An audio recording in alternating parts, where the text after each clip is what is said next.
Welcome back to another draft review. Today we're going to be talking about Tennessee Titans with your boy Burner Bruh, and we're going to be doing a depth chart review, and then we're also going to be doing a mock draft for the Tennessee Titans. So first we start on that offensive side of the ball at quarterback, and they have Ryan Tannehill on a multi-year contract, even though it's coming to an end.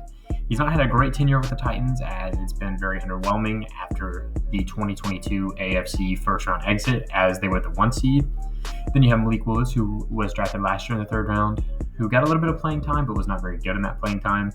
At running back, there's nothing to really talk about. It's the best running back in the league, probably since 2018, 2019. The wide receiver position is god-awful after Traylon Burks, a guy who showed flashes year 1 out of Arkansas. Chris Moore, Nick Westbrook, 2 guys that should be wide receiver 2 or 3. Kyle Phillips is an interesting piece, a guy that I would like to see moved up to wide receiver 3 on the depth chart. Then a tight end, Big O, a guy that showed flashes last year as well. The rest of that tight end position is just a bunch of camp bodies, so they're going to need to bring in more guys there. And that old line, they brought in Andre Dillard to replace Taylor Lewan this offseason. Pretty good pickup. Left guard, definitely could be replaced. Center as well. Right guard and right tackle, both young pieces who are looking to be standouts on that O-line for the next few years to come. So that interior O-line is something they're going to want to look at to replace, and at quarterback as well during this draft, and easily wide receiver. Now let's look at that defense side of the ball. You have that obviously Jeffrey Simmons, who just got extended this offseason after a bunch of trade rumors.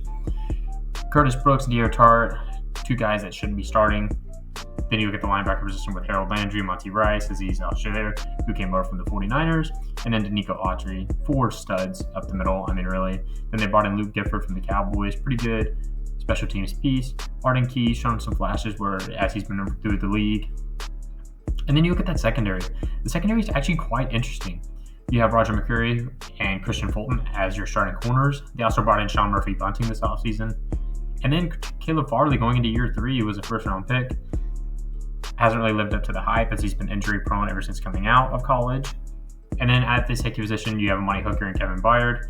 Byard, they've been rumored to be trading as well, so we'll see what ends up happening there. But as those 2 starters, if they are staying in Tennessee, that's a really good one too. And also at that corner depth position, you also have Elijah Molden, who was a 3rd-round pick a couple years ago, who's also shown that he can be a good CB3. Probably would be CB4 behind Sean Murphy-Bunting coming into the year. All right, let's get started with the Titans mock draft now. They have a couple picks in the draft. They have 1 day 1, and then 2 day 2, and then 3 day 3. 11 is going to be interesting. Maybe you can get a quarterback if one falls to you. I think if you're the Titans, though, you should be looking to trade up in this draft and get a guy, maybe like a CJ Stroud if he continues to fall. But it will be interesting to see how it plays out. So here at 11, no quarterbacks end up falling to you. Getting edge help with Tyree Wilson would be really good for Tennessee to go with Jeffrey Simmons on that D-line. At corner, I don't think you need to draft a corner at all. Tackle is also kind of questionable, but I think in this position, if Tyree Wilson falls to you at 11, it's a no-doubter. That's a home run type pick. And then at 42, you don't need a running back because you have one of the better ones in the league. You don't need any corner depth. You don't need tight end. I think if Darnell Wright somehow falls to you at 42 to get an extra tackle, maybe he can slide into guard on the left side next to Andre Dillard. Darnell Wright is a big body out of Tennessee. I just doubt he falls to you into the 2nd round. But if he does, man, what a pick. You keep him in Tennessee. And then here pick again at 73. This is when you're definitely going to want to add a wide receiver. And if Cedric Tillman's still on the board somehow, that's obviously your guy. You keep another Tennessee guy in Tennessee. Promise I'm not doing that on purpose, but if he just keeps lining up that way, you obviously got to do it. And then here, your first day 3 pick. Maybe you go wide receiver again with Nathaniel Dell. You just keep boosting that wide receiver position. And as much as I would like to go Nathaniel Dell here, I think Elijah Higgins would be a better fit for Tennessee to go with Traylon Burks and now Cedric Tillman. And then here you go again with another day 3 pick. Now it's about just adding more depth. And I think DJ Johnson out of Oregon can be that depth piece as well behind Tyree Wilson and Jeffrey Simmons. And then you have your last day 3 pick here. It's more just a shot in the dark. I think you also go wide receiver again and get more and more depth. And Tyler Scott of Cincinnati is that guy here in the 7th round. So if you're Tennessee, you address some needs here. Darnell Wright can slide in to be that left guard day 1. Tyree Wilson definitely be a starter with Jeffrey Simmons on that D-line. Cedric Tillman could probably come in and be a wide receiver 2 off the bump behind Traylon Burks because he's better than Chris Moore and Nick Westbrook coming out of college.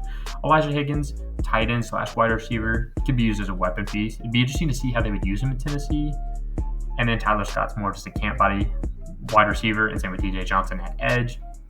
If you're a Tennessee fan, you're probably a little disappointed because that means you're rolling out with Ryan Tannehill at your starting QB position again this year, which is not ideal.